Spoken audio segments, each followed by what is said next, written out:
All right, welcome everybody to our third annual HBCU Alumni Pathways to NIH. We are so excited to have you back. I feel like it's officially a tradition now that we've done this 3 years in a row. We have brand new speakers this year, and we're very excited to have you. Before we get started, I'm just going to set out a few meeting reminders. So this is a webinar. You're going to be muted, but we very strongly encourage you to ask your questions in the Q&A box. If you have any comments, you're welcome to use the chat. You can chat everyone or just the panelists. This presentation is going to be recorded, so you are welcome to share it afterwards with anyone that you think might be interested, and there is going to be a live transcript available as well. Just a little reminder that this open stage webinar is a series that we do at NINDS, not only to tell you about programs that we have at NINDS, but also for you to meet the people behind this institute and hear about their careers and ask them about their careers. So we strongly encourage you to follow up with the speakers afterwards if you have any other questions or just want to meet them. We hope you stay connected with us. We have a Twitter, we have LinkedIn podcast, that's amazing. And we have a listserv, and we put out weekly newsletters. With that, I'm very excited to kick this off and pass it to Dr. Chardell Scripps. Thank you, Dr. Ibrahimi. As Anna said, I'm very happy for my part in today's webinar in introducing our five dynamic speakers, and they're going to share their stories with you. And then later on, we'll join a panel that will be moderated by Dr. Marguerite Matthews, who is the section chief in the Office of Programs to Enhance the Neuroscience Workforce. And so our first speaker today is Ms. Scarlette Cella. She is a Howard University alum and is the operations coordinator in the Office of the Exposome and Toxicology.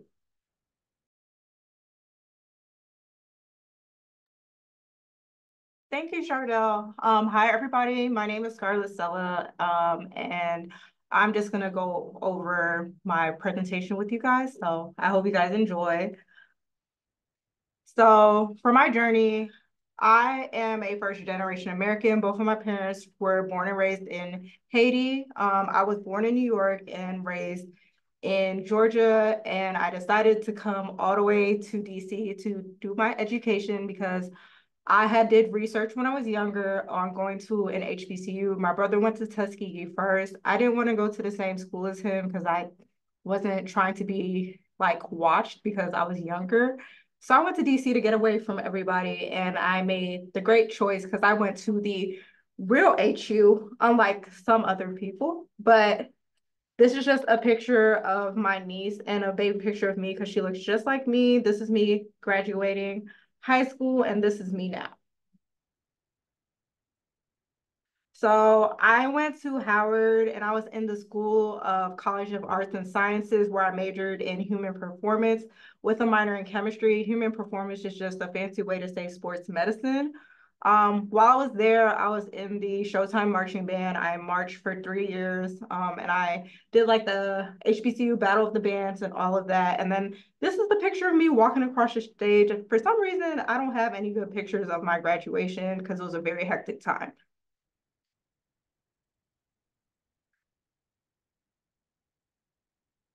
Okay, so after I graduated in 2017, I started working in 2018 where I went to Johns Hopkins Medicine, where I was the internal medicine office assistant, where I worked with the internal medicine team to provide patient care. And then I transitioned from that into going into breast surgery for breast cancer patients, and I was their surgical coordinator. So I pretty much scheduled any breast surgeries such as like mastectomies, lumpectomies, any type of biopsies. That's what I did.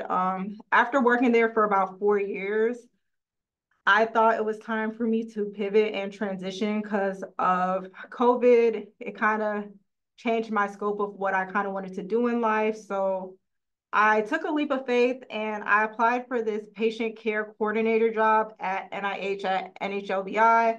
Wasn't sure if I was going to get it. I did.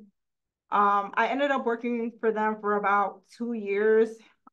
It was a good experience. I learned a lot. but I realized I kind of didn't want to do patient care anymore. So then I started looking for new positions. I applied for a couple different organizations plus NIH. I ended up interviewing with NINDS for this position as an operations coordinator. It was something I never did before, so I was kind of scared because I didn't know what to expect and I didn't know if I would be successful at it, but I decided to trust my gut and still apply anyways. I interviewed with the team and it was a very pleasant interview. I seemed to click with them and I really liked them. And I got a quick response. And I was able to like onboard about a month and a half after because everybody knows how the government is. It took forever. And so I've been here for approximately a year. Tomorrow will actually be my 1 year anniversary. And it has been great so far. And I'm going to go to the next slide to show you. I've kind of done a couple of things since I've been here. I've been working with the ONETOX team as well as helping with Counteract. Last year, about 6 months in, I did win the NINDS Director's Award for Administrative Excellence. Also during this time, I've helped with different things such as like the Counteract Symposium. I created the booklet last year, even after only being here for about a month. And then also, I just do a whole bunch of different things with the division. I think everybody that I work with, the other operation coordinators, program analysts, they have been great with helping me get to where I am now. They've been very supportive. I very much appreciate my time that I've been here so far, and I'm very happy to see and very excited and enthusiastic to see where I can go from where I'm at now. I was not presented the same opportunities in such a short period of time anywhere else that I've worked. And, it's very hard to find a place that actually pours into you. So I very much appreciate this role. And that's been my pathway. I'm still pretty young, so I know I have a very long way to go when it comes to my career. But so far, this is what I've been doing and I enjoy it. And, the best has yet to come. And at the end of the day, I think for everybody who is in this division and is at NIH, who has went through the HBCU pathway, just one thing to look at is, I learned a lot from Howard. I learned to be perseverant.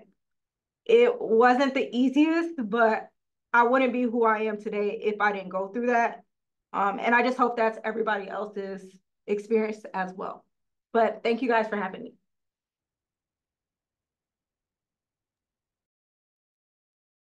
Wow.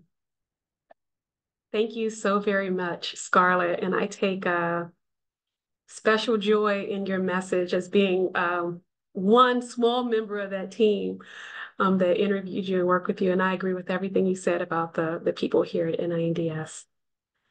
As we move on to our next speaker, we have Ms. Mia Rivers, and she is a post-baccalaureate researcher in the intramural research program. Welcome, Mia. Hi, everyone. Thank you for coming. So I'm Mia Rivers. I'm also a Howard University alumni. I recently graduated in December, and I am locally from PG County, Maryland. I graduated with a bachelor's in science in biology, and I minored in chemistry. So here at NINDS, I'm a postbac in a 2-year program. I'm working under Dr. Joseph Mendel within the membrane transport biophysics section. And his lab is very, very supportive. That was the main reason I picked their lab over all of the other ones. And his lab specializes in a gene called the CLCN7 gene. And we look at different mutations within this gene. But I was specifically brought on to look at the behaviors of mice that have visual and phenotypical effects from these mutations. But I've wanted to be in science my entire life. I told my parents when I was 7, yeah, PG County. I told my parents when I was 7 that I wanted to be a doctor. And within the last 4 years, I've decided that I actually want to pursue an MD PhD. So my first research experience was at Howard University in the honors biology program. I worked with a company called Nerica, which focuses on Alzheimer's disease and their app users. We tested their cognition and I analyzed their data. And the participants use different puzzles daily.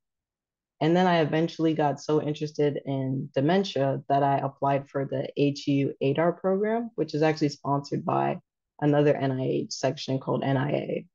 And that was within the College of Medicine. I worked alongside Dr. O'Neill and Dr. Manaye looking at the pathology and histology of Alzheimer's disease and related genotypes. And then that got me further interested in other areas of science. At Howard, I was mainly doing basic science, bench work, mixing chemicals, the stereotypical science part. But I wanted to work more with patients.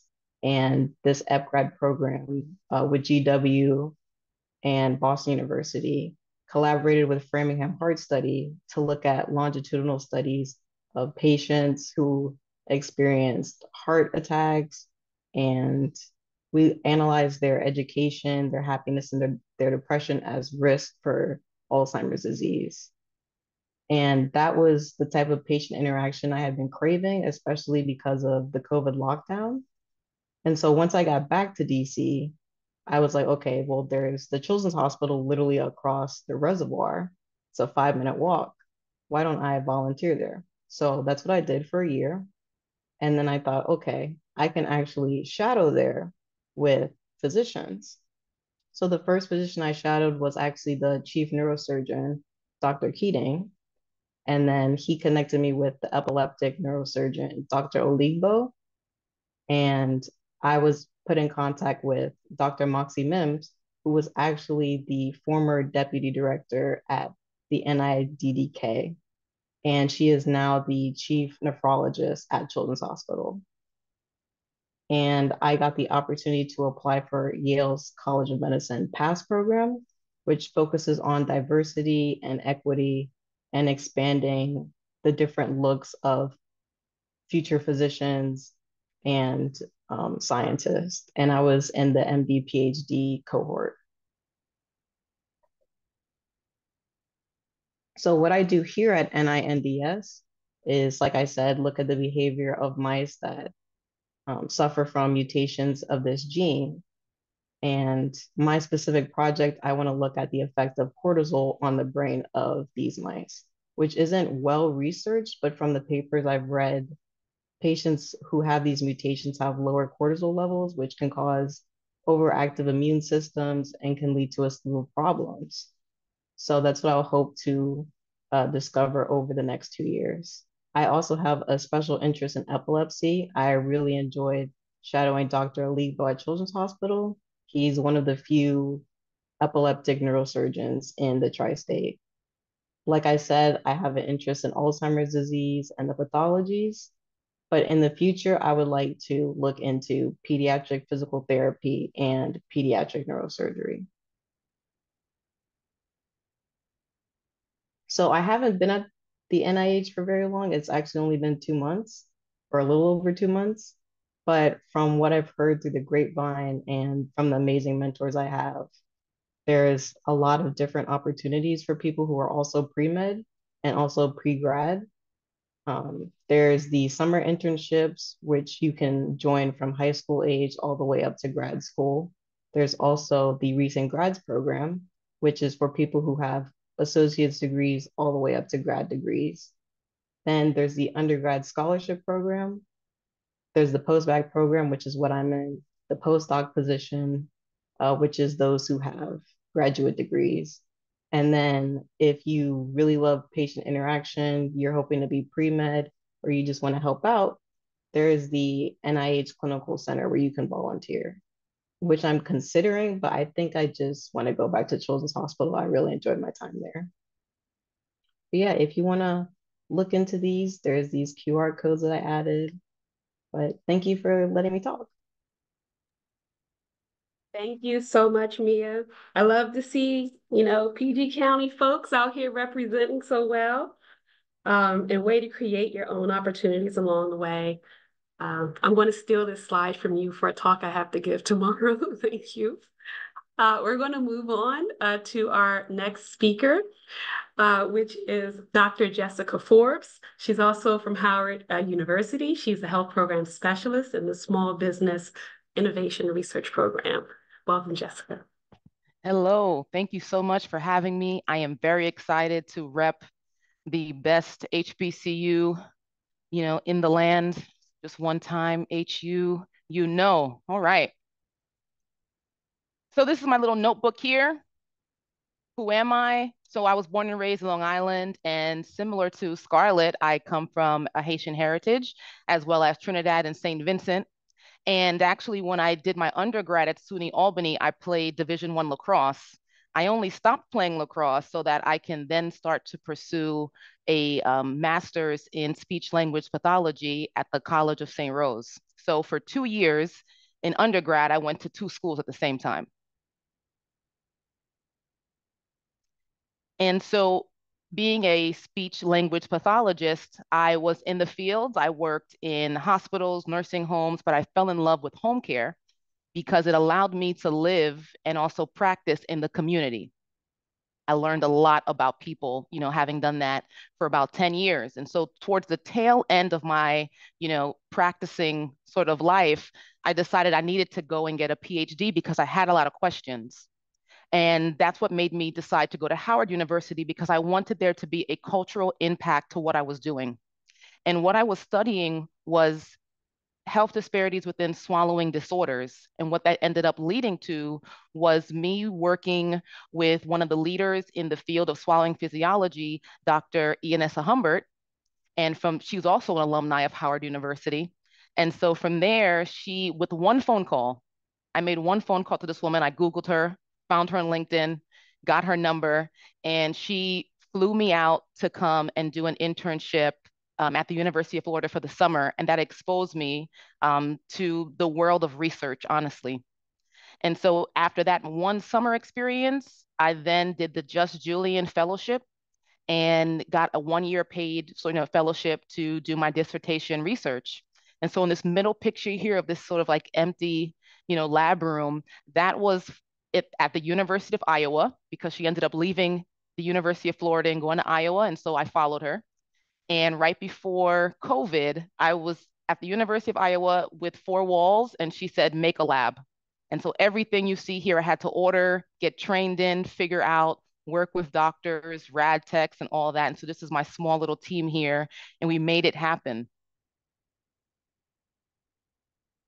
And so after doing swallowing physiology, healthy adults, I decided to then go back to the University of Florida and do a postdoc in human movement disorders, where I focused on essential tremor. And essential voice tremor was what I was bringing to the table. And I will say I enjoyed lab, but I still needed patient interaction. I needed something that brought me back to sort of my roots professionally.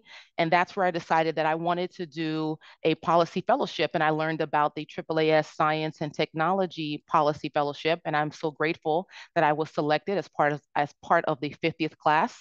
And so joining that, it connected me to the wonderful Institute of NINDS.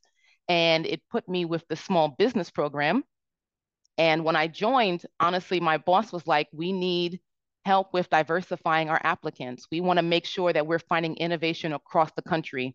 So I came in as a fellow, and then I transitioned into a permanent role as a health program specialist, ultimately, to support the program directors. But in addition to that, one of my major jobs is to find innovation. So I'm fortunate enough to build relationships with universities, as well as incubators and accelerators, in addition to state organizations who all have the same mission in mind. And that's because we have $1.3 billion as an agency that we must spend down annually for biotechnology companies. And so in this last portion here, if any of this seems interesting to you, and maybe you don't have much entrepreneurial experience, but you're thinking that this is something you want to sort of test the waters, right after this meeting at 3 p.m., there's going to be a webinar talking about a new funding opportunity announcement that's coming out for new entrepreneurs, and I will put that in the chat. So thank you so much. It's been a pleasure. Thank you so much, Jessica. That's truly inspiring. I can't believe you had start your own lab and really a way to shout out that AAAS program. And again, another example of just creating your own opportunities. At this time, I'd like to invite Dr. David Jett.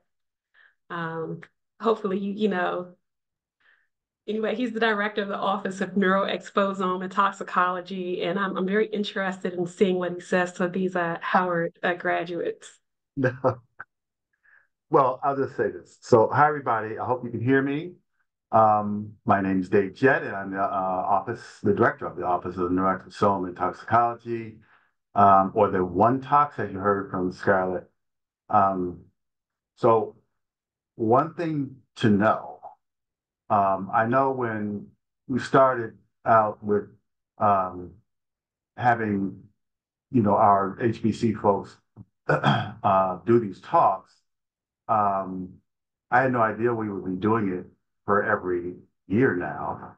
And that shows how much NINDS has welcomed folks from our beloved HBCUs. So I'm the old guy. I grew up in inner city Cleveland, Ohio, way back in the 1960s, where I saw a lot of pollution and where I really started to like science and the environment. So actually, all my siblings, my mom, my dad, and others, all went to Howard. And yes, many of these speakers, are Howard folks. But I ended up at my beloved Hampton Institute. As a matter of fact, I don't know if you see this, but this is my, you can't see it. That's the only thing I can remember to bring Hampton. So yes, I ended up at Hampton Institute actually to play basketball, but it didn't work out, and I ended up focused on science. And so after that, let me check next. Oh, wait a second. This movie. Oh, well, before I do that, I just put this in there just for some of the facts that you see from our beloved person, also HBCU, where produced some of the most influential people in the world. Some have even become vice presidents. Some are most talented scientists, physicians, etc. The NIH employs many of these high achievers, and NINDS has as many HBCU alumni in critical leadership positions. So let's move on. This is just showing that as a reminder, there's a whole bunch of different institutes, and we're at the NINDS where we focus on the nervous system. And okay, yeah, and this is sort of what I did. I think that so after Hampton, I ended up at the University of Maryland for my master's science degree. But then when I wanted to continue for my PhD, they said no. So I pouted for a while, and then I talked to some other people, and I ended up working with the U.S. Fish and Wildlife Service for a few years. And then I found a great opportunity at the University of Maryland School of Medicine for my PhD in neurotoxicology. And then I got a postdoc at Johns Hopkins, did pretty well there, and then gave me a faculty position with my own lab.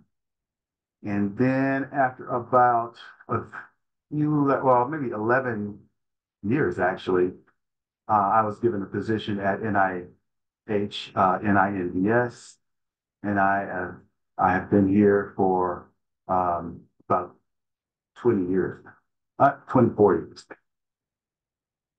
Let's see if there's another one. Yeah. So yeah, I guess just ending off with yes, I'm director of it's fairly new office that's really looking at some new types of ways of looking at how to figure out what we can do with some of these terrible things like Alzheimer's disease or Parkinson's.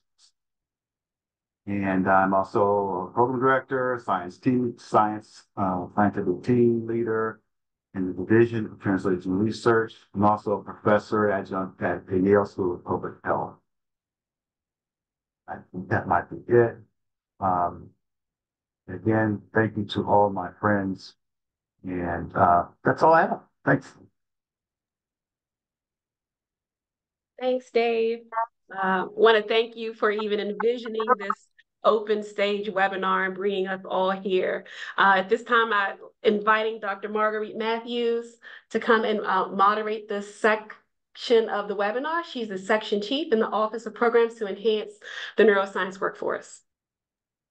Thank you so much, Chardell. And I invite our other panelists, Scarlette and Mia, to turn their cameras on. Like Dr. Jett, if you want to come back on camera, we're going to put you in the hot seat. I am not a Howard graduate, but I am a product of Howard alum. My dad, uncle, sister are Howard alum. So I feel very blessed to be among folks as high a caliber as my own family. I am a graduate of Spelman College. And so sort of like Scarlette, I was not about to go to a school that my older sibling was at. So I had to get far away, no prying eyes. I don't need you to come check on me. You can just send me a text, a call, I'll be fine.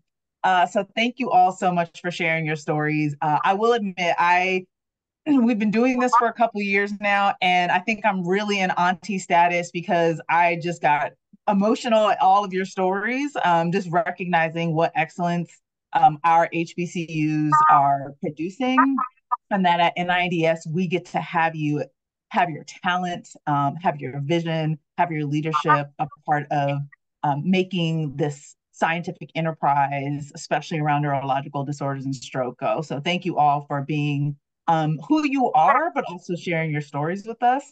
I want to talk a little bit more about how you transition into government life. I think it's a little, maybe especially for Jessica and I, we both did the fellowship. And so we got into government maybe, a little easier just from the nature of the fellowship.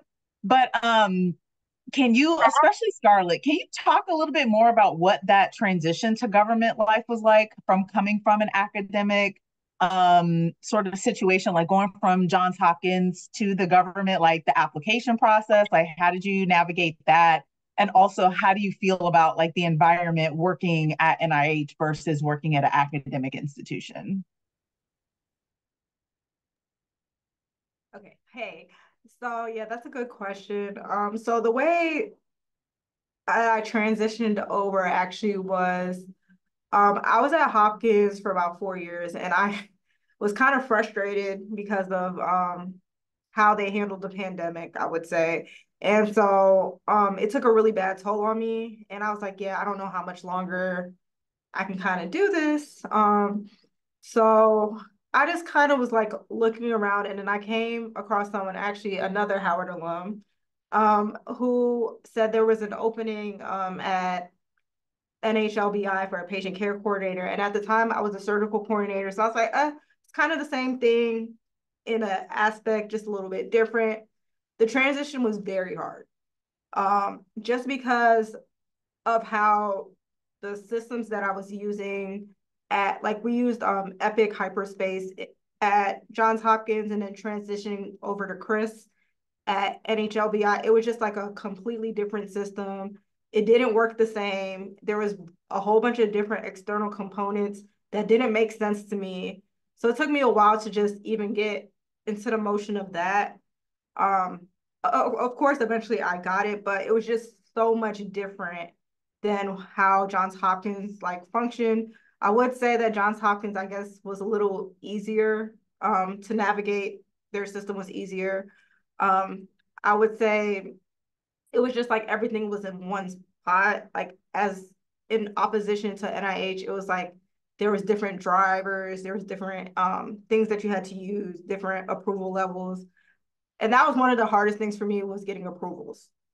Cause like for me, like at Hopkins, it was just like what I said goes. Like if I was like, I need the surgery to be done this, once I signed the paperwork off, there's no pushback. But for here it was a little different. But then once I got acclimated, I did transition from like being a patient care coordinator to a operations coordinator. So that's like a completely different role. But I do think that the second time around, it was an easier transition for me, just because I kind of more so knew what to expect, even though it was a different type of job.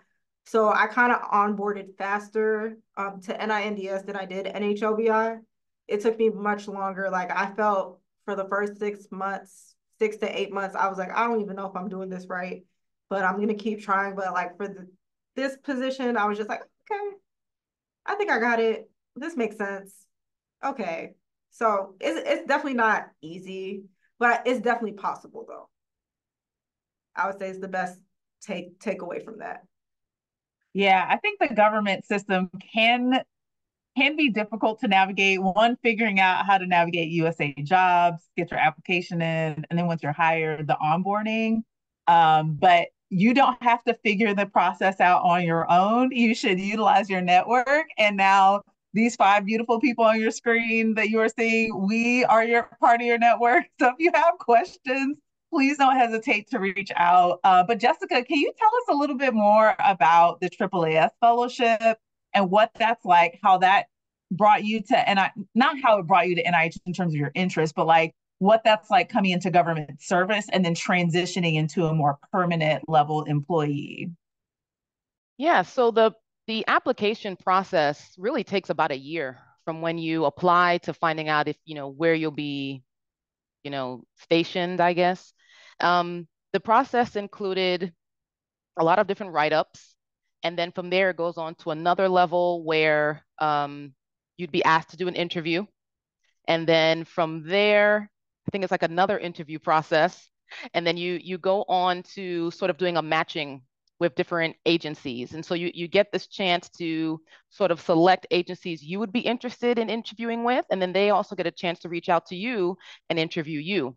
I was fortunate enough to have that be done remote because we were at the tail end of COVID, but going back to pre-COVID times where they are now, these things happen in person. So a lot of, fellows will come to the DC area and then be, driving or taking trains and Ubers all over the DMV really to meet with different agencies and have interviews.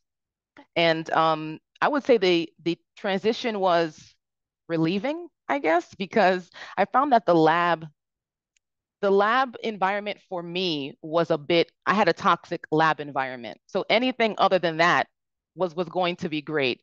But transitioning has gone really well, mainly because of the point that you're making, Marguerite, about community. So because the fellow community is so large, anytime I had a question, big or small, there were groups of people who were going to answer it or find the answer for me, who were going to speak on my behalf. And so it made continuing to even transition as I went from being a fellow and then trying to become a permanent hire at the Institute, that, it's just been amazing to have people who without hesitation, willing to support in different ways.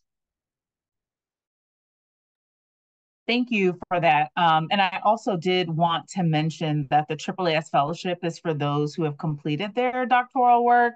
So it doesn't have to be a PhD. It could be an MD, veterinary medicine, dental degree. There are opportunities to utilize your scientific expertise or your medical expertise to understanding problems faced by our government, both in the federal sector, but also congressionally. So supporting members of Congress in various capacities. So that is one avenue into getting into federal service, is participating in this fellowship. So if you are someone who wants to continue into a research career, but are thinking of what other options do I have besides just being a faculty member, it is definitely an opportunity worth pursuing. And because we've had so many questions about opportunities within NINDS, I see you, Dr. Jett, I'm gonna come back to you. I did want to also talk a little bit more about what it's like to be a researcher within the intramural program. So Mia, can you talk a little bit more about the intramural program? You're a postbac, but there's opportunities to do graduate service, postdocs, be a faculty level person. Could you talk a little bit about the intramural experience at NIH?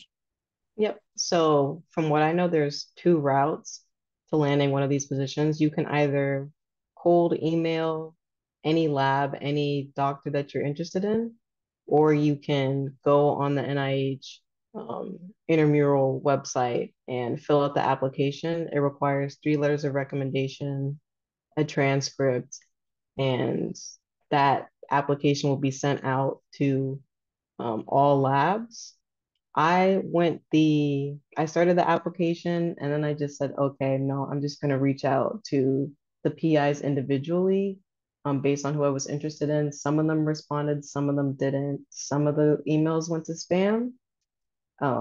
But a lot of the PIs that I interviewed with were very excited to have someone who was excited about them. So even though, like, if you go online, someone will say, oh, the stats are, oh, there's a 5% chance or something crazy like that of getting a postbac or postdoc position at the NIH. I don't think that's true at all because so many people are circulating in and out of the organization that uh, it's really up to your determination. Yeah, I think that's important to note that NIH, while the hiring may be a little different than what other folks are used to, you can still use the same principles you might to reach out to someone to do research in their university lab. So reach out to people and ask them questions. If you can get a hold of folks who are doing their post-baccalaureate work, graduate work. So the NIH also has partnerships with different universities called the GPP, the Graduate Program Partnership, I believe.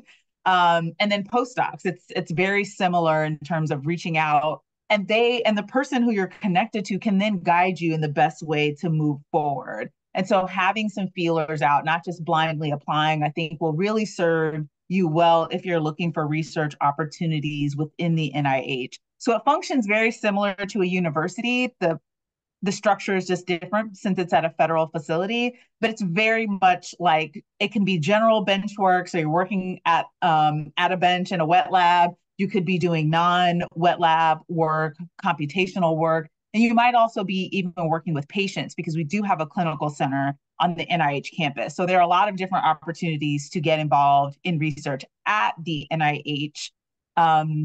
And Dr. Jett, I know you had a question, but I'm also hoping you'll tell us a little bit more from a hiring perspective.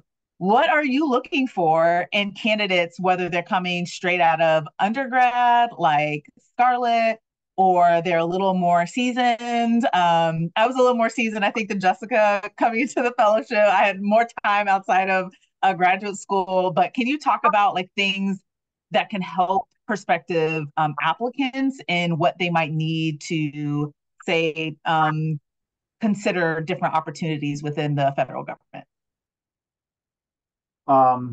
There is so much talent at HBCUs that have not been recognized over the years. I think things are changing. And I know this is not exactly, but I was just thinking about, you were talking about the AAAS. I have another one coming in, and I believe she's HBCU. We have a lot of, we understand where this talent is here at NINDS. I hate to say this, but from any other place that I know of. So that's not answering your question, but what I'm looking for is I like for folks to, I'm kind of a silly guy, and I like for people to have a sense of humor, but I also I like people who have a sense of hard work because this is not easy. I mean, Scarlette can tell you that this is not an easy thing. It has a lot to do, but boy, I mean, I've never seen, and that goes for Chardell, goes for a lot of folks. But these are very, very hardworking people who understand, what we're trying to do at NINDS. And it just makes my job a lot easier. So I'm just sort of looking for that. I like a sense of humor. They also like a sense of really, really hard work when you need to do that. And then if I see that, I'm game. So yeah.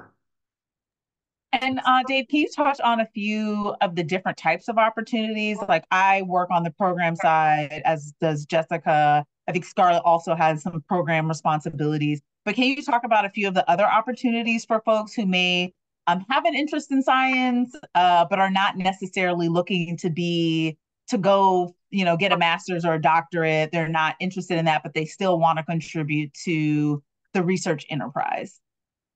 Yeah, I mean, I don't think that, in uh, every place that I can think of, you have to have a, degree like that. There's some that, you can just go straight out of college.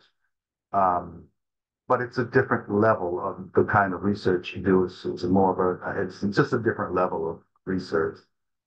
Um, and then there's people who aren't really involved in research per se, but thinking about how, um, you know, how to figure out how to do the best kind of research that should be done. Um, and yeah, I mean, there's lots of different things, it just depends on what you like to do and what you can find to do.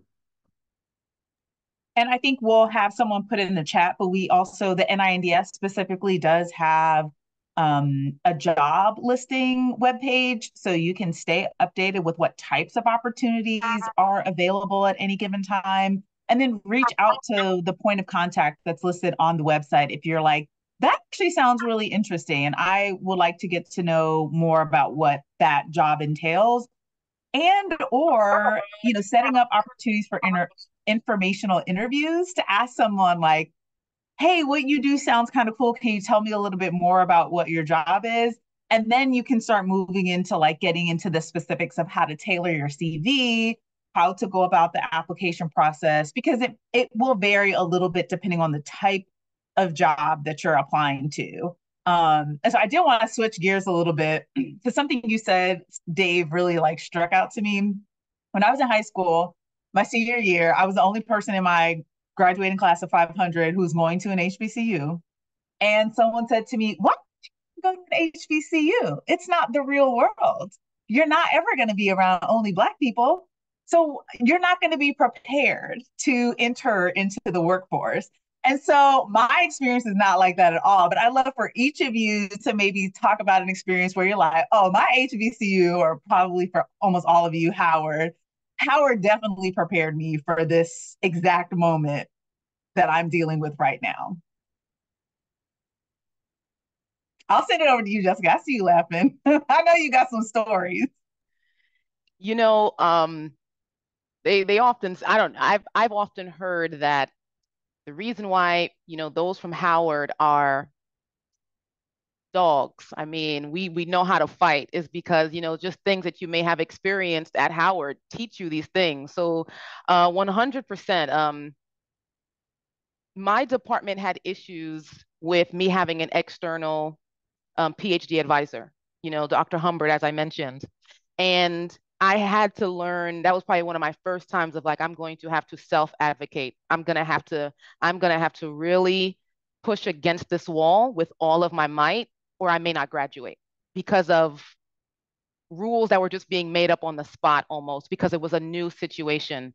And so that helped me in my postdoc when I came across another situation and realized, okay, I'm going to have to self-advocate. And then, I can take that into a personal and say, being a new mother when I was pregnant and dealing with doctors and then having to push against the wall again to say, I am going to continue to advocate for me because I know that I have my best interest in mind.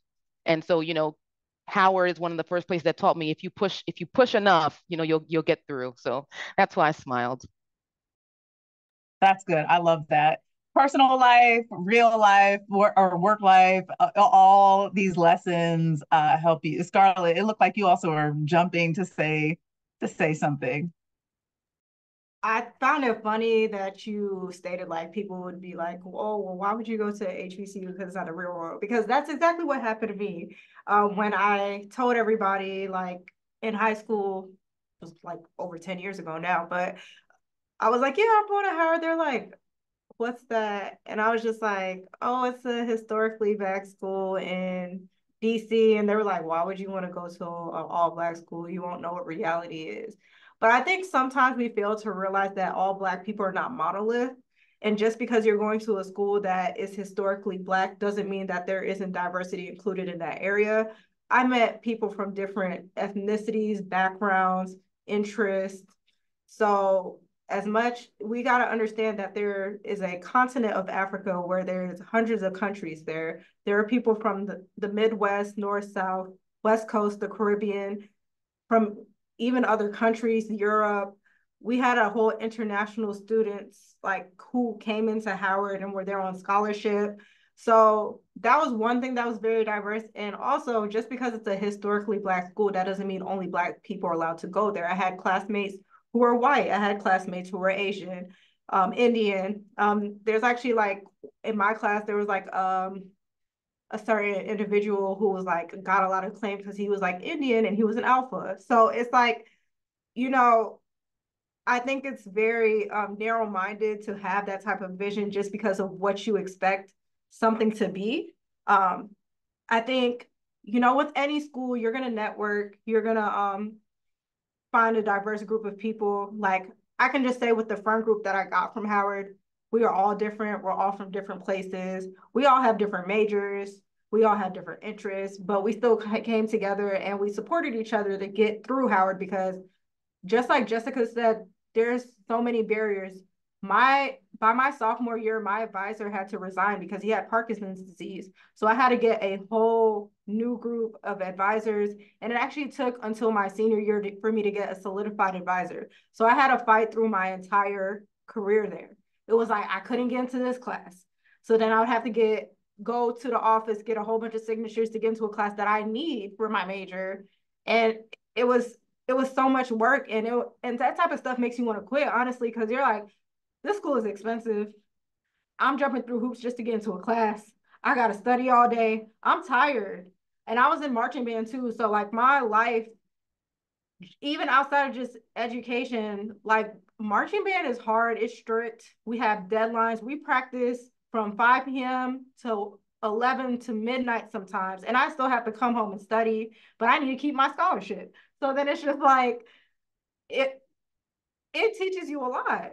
And I think it teaches you more than sometimes than people think than if you were to go to somewhere else. And I have so many friends, and I'm just not talking about Howard because I'm pro all HBCUs. My brother went to Tuskegee.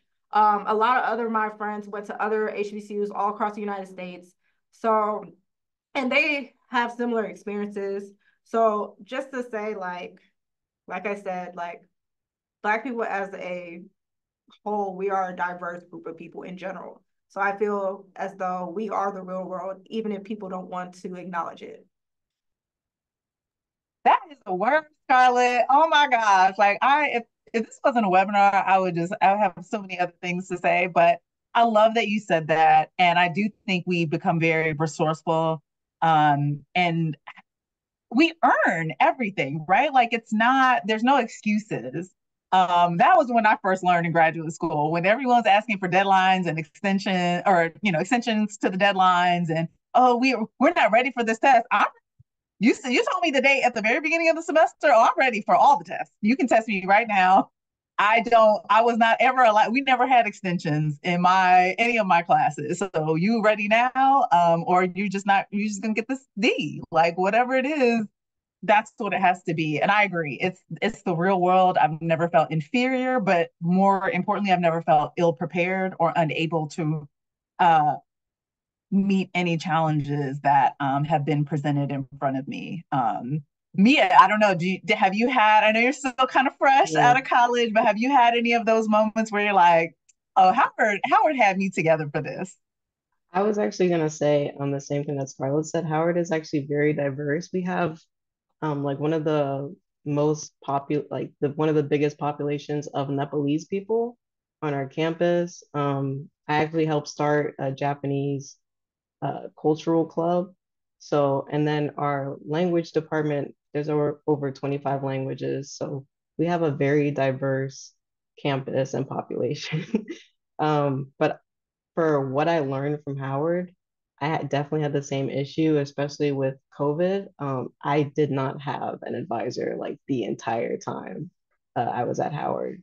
So advocacy, self-advocacy, definitely learned that hardcore. Even in the lab I'm in now, the project that I want to work on, the cortisol project, is not something that my coworkers are familiar with. So I'm having to do the research myself, back up the claims, and actually find standing to pursue this project. And I'm not nervous about it. I don't have any issues doing that because I've had to do that my whole college career. You know, Absolutely. Marguerite, You're you did, ready. I'm excited for you, Mia. You gotta give us yeah. an update of how your project is going.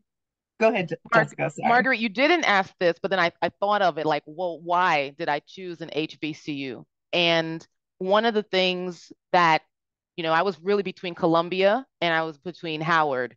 And I realized that I didn't want to spend any time having to convince people why health disparities was going to be an issue for my patient population. Like I didn't have the mental capacity to have to explain that.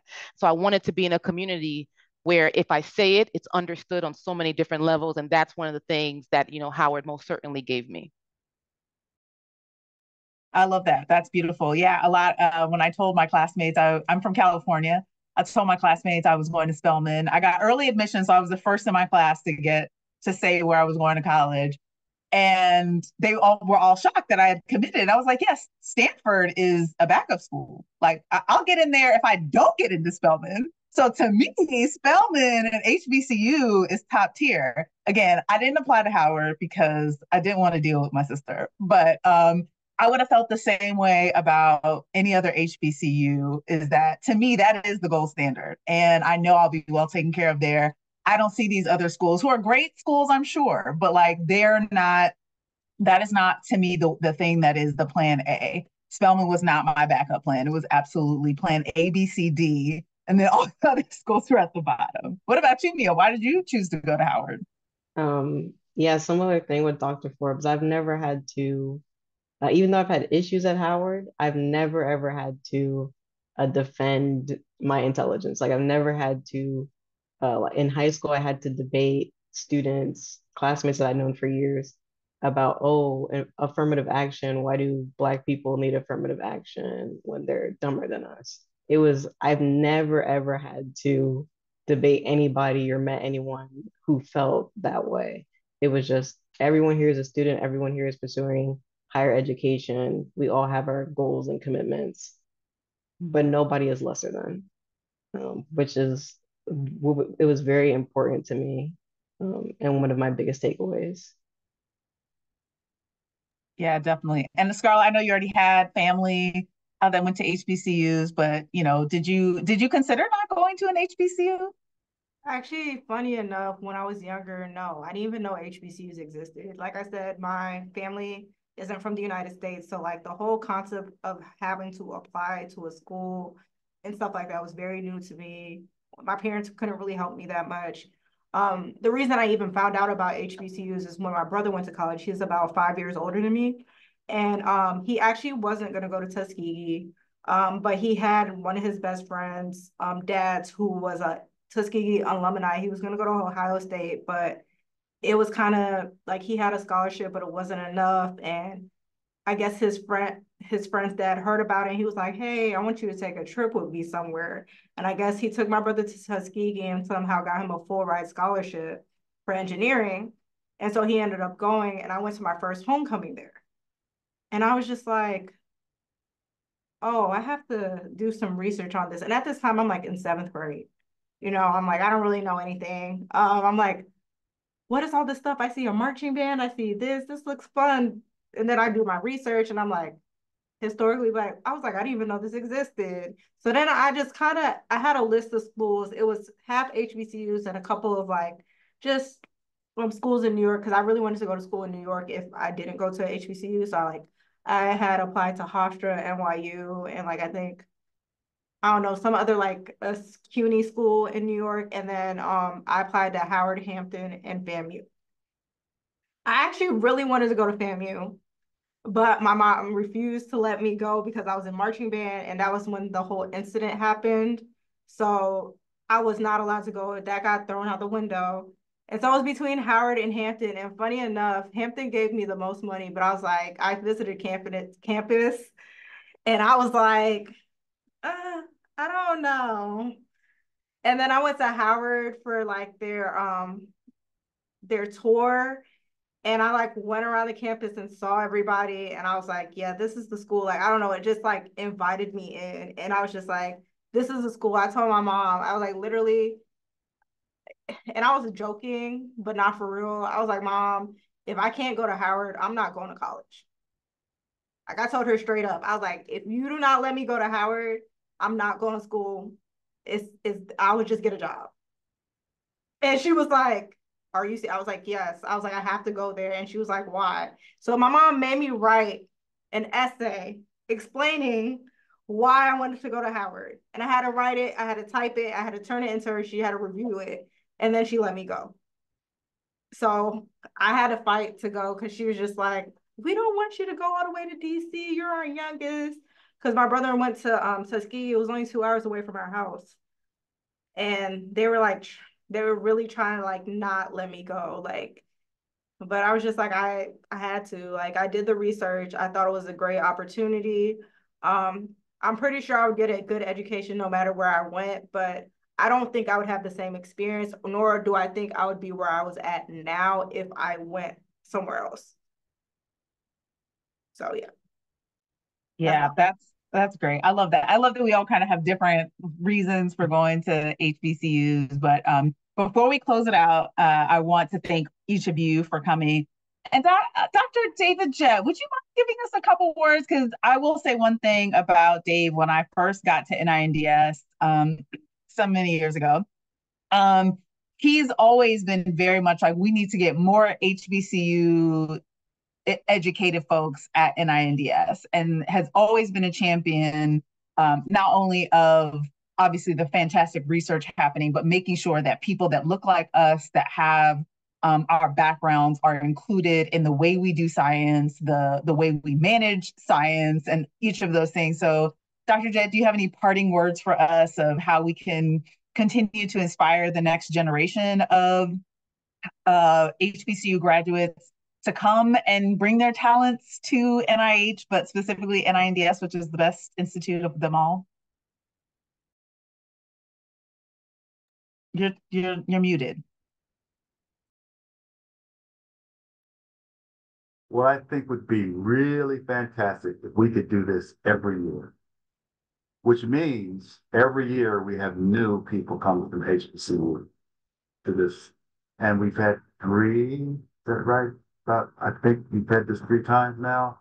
We could keep this up, I'm gonna have many. So with that, but also I just urge everybody to look at us for potential ways of coming and helping us do this really important.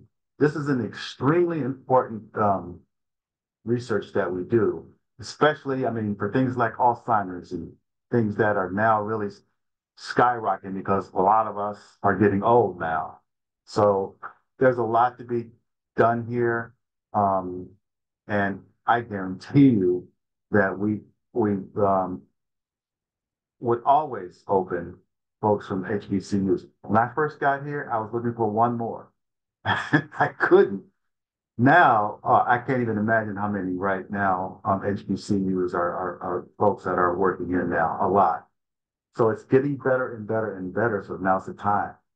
And if you have any questions, please reach out to us. We've got some really smart people. So yeah, that's what that's.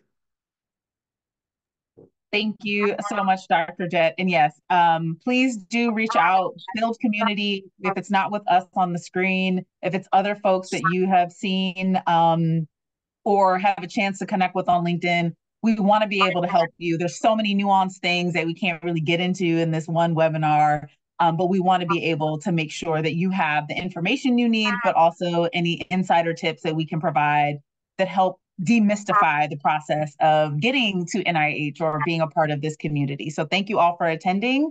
This will be available to view, and we'll have resources on our website. So anything we talked about today, you will have access to. Have a great one.